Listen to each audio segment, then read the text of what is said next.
Assalamualaikum warahmatullahi wabarakatuh. Ensiklopedia Al-Fatih kembali ke hadapan Anda untuk berbagi info Islami. Semoga menginspirasi aktivitas Anda hari ini. Dan jangan lupa klik tombol subscribe dan aktifkan notifikasi tombol lonceng agar tidak tertinggal berita terbaru dari Ensiklopedia Al-Fatih.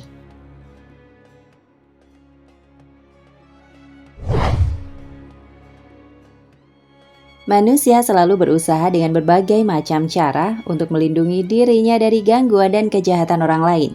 Banyak cara yang ditempuh dengan jalan yang dilalui untuk tujuan ini. Sejak zaman dahulu dalam dunia persilatan, telah kita dengar berbagai macam nama ilmu kesaktian. Di zaman rudal dan senjata mutakhir sekarang ini pun, masih banyak orang yang mengejar ilmu kesaktian semacam ini. Dengan berbagai macam tujuan dan alasan, untuk menjaga diri agar terkenal sebagai jawara, atau mungkin dia seorang dai mempelajarinya agar dakwahnya lancar. Karena paling tidak, dia dapat melindungi diri dari kejahatan orang yang tidak senang pada ajakan kebaikan yang dia serukan dalam setiap dakwahnya. Perlu diketahui, ilmu kedikdayaan ini punya dua sumber yang berbeda, yang biasa dikenal dengan sebutan ilmu hitam dan ilmu putih. Ilmu putih adalah kesaktian yang diperoleh dengan amalan tertentu yang tidak bertentangan dengan syariat Islam. Sedangkan ilmu hitam adalah kebalikannya, kesaktian yang diperoleh dengan melakukan suatu amalan yang dilarang Allah. Dalam tayangan ini akan diuraikan kesaktian luar biasa yang sangat penting untuk dimiliki, khususnya bagi mereka yang berkecimpung dalam dunia dakwah.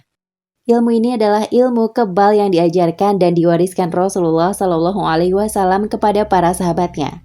Namun yang dimaksud dengan ilmu kebal di sini bukan ilmu yang dapat menyebabkan pengamalnya tidak mempan disabet pedang atau tidak bisa ditembus oleh peluru.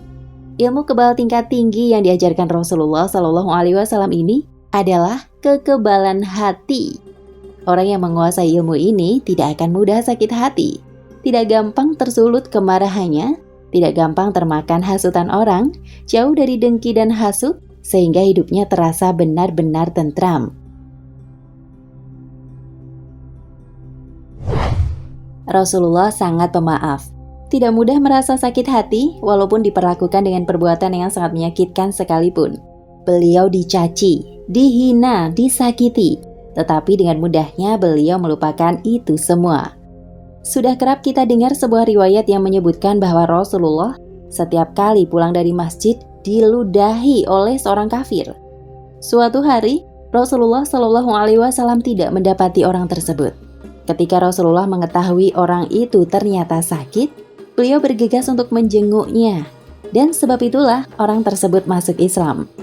Keadaan seperti ini membuat kita mudah marah, menyimpan kebencian dan dendam pada orang yang ada di sekitar kita. Padahal perasaan seperti itu kalau dibiarkan akan mengganggu kesehatan jasmani juga, seperti penyakit darah tinggi, jantung, dan lain-lain.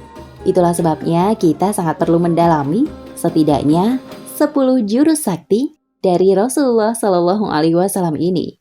Apakah 10 jurus itu dan bagaimana kita menguasainya? Jurus-jurus itu terdapat dalam ayat-ayat Al-Quran dan hadis-hadis Rasulullah SAW.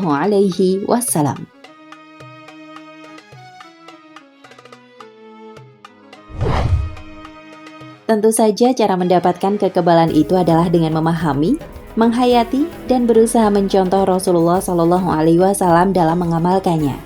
Orang yang dapat menguasai jurus-jurus ini dengan sempurna, bukan saja dia akan sakti di dunia, namun di akhirat pun dia dianggap sebagai jawara yang telah dapat mengalahkan hawa nafsunya. Dia akan mendapat pahala yang besar dan kemuliaan dari Allah Subhanahu wa Ta'ala.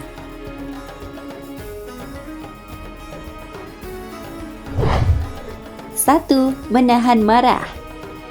Jurus ini mengingatkan kita untuk dapat menahan amarah. Allah berfirman, dan orang-orang yang menahan amarahnya dan memaafkan kesalahan orang lain, dan Allah mencintai orang-orang yang berbuat kebajikan. Quran Surat Ali Imran ayat 134.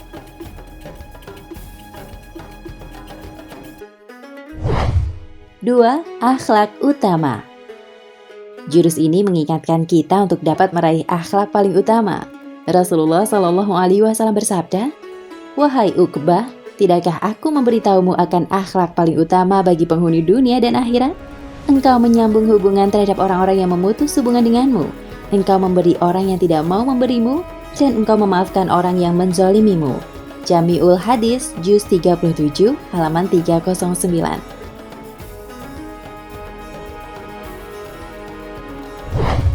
3. Memaafkan dengan cara yang baik. Jurus ini mengingatkan kita untuk mudah memaafkan. Hal ini sebagaimana firman Allah. Artinya, maka maafkanlah dengan cara yang baik. Quran Surat Al-Hijr ayat 85.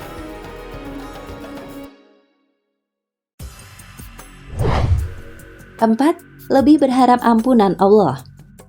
Jurus ini mengingatkan kita agar mendapat ampunan Allah. Sebagaimana firman-Nya, artinya, dan hendaklah mereka memaafkan dan berlapang dada. Apakah kamu tidak suka bahwa Allah mengampunimu?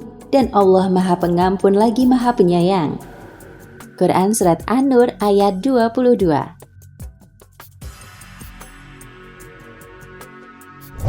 5.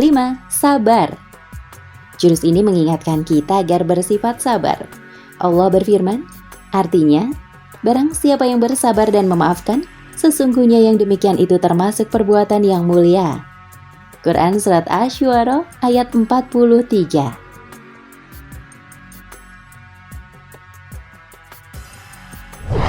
6. Amalkan wasiat Nabi. Jurus ini mengingatkan kita pada sebuah wasiat baginda Nabi Shallallahu Alaihi Wasallam dalam sabdanya. Artinya, dari Abu Hurairah radhiyallahu anhu, berilah aku wasiat. Nabi berkata, janganlah engkau marah. Orang itu mengulangi berkali-kali permintaannya. Nabi pun berkata, janganlah engkau marah. Hadis Imam Bukhari.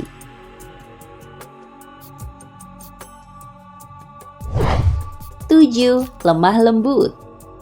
Jurus ini mengingatkan kita akan kehebatan sikap lemah lembut. Rasulullah Shallallahu Alaihi Wasallam bersabda, artinya dari Aisyah radhiyallahu anha, ia berkata, Rasulullah Shallallahu Alaihi Wasallam bersabda, sesungguhnya lemah lembut tidaklah berada pada suatu apapun kecuali akan menghiasinya, dan tidaklah dicabut sifat lemah lembut itu dari sesuatu kecuali akan menjadikannya buruk. Hadis riwayat Imam Muslim.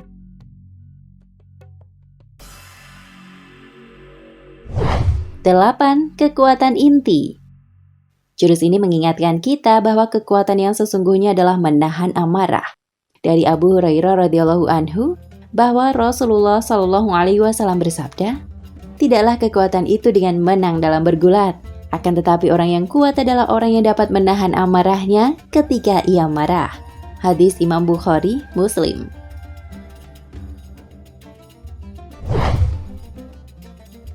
9. Ihtimalul adza.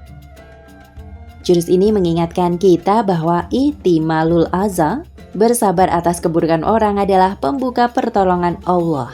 Dari Abu Hurairah radhiyallahu anhu, bahwa seorang berkata kepada Rasulullah Shallallahu Alaihi Wasallam, sesungguhnya aku mempunyai kerabat. Aku selalu menyambung hubungan baik dengan mereka, tetapi mereka selalu memutuskannya. Aku berbuat baik, akan tetapi mereka membalasnya dengan keburukan. Aku berlaku bijak, akan tetapi mereka berlaku bodoh. Rasulullah Shallallahu Alaihi Wasallam kemudian bersabda, bila keadaannya seperti yang engkau katakan, maka itu seperti meminum abu yang panas, dan senantiasa Allah akan memberikan pertolongan kepadamu selama kamu dalam keadaan demikian itu. Hadis riwayat Imam Muslim.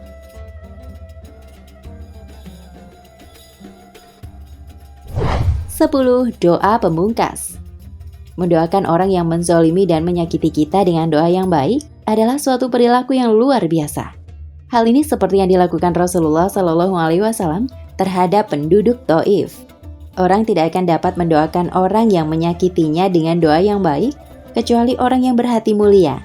Dan itulah salah satu ciri-ciri penghuni surga. Inilah ke-10 jurus tersebut. Bagi Anda yang tidak setuju dengan penamaannya, silahkan memberi nama apa saja. Namun yang pasti, itulah di antara akhlak yang diajarkan Rasulullah Shallallahu Alaihi Wasallam untuk melatih kekuatan hati. Bukankah Rasulullah Shallallahu Alaihi Wasallam adalah suri tauladan bagi orang-orang yang menginginkan kebahagiaan dunia dan akhirat yang dijanjikan Allah?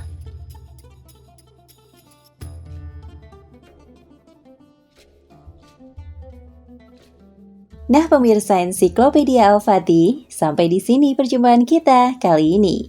Semoga menginspirasi.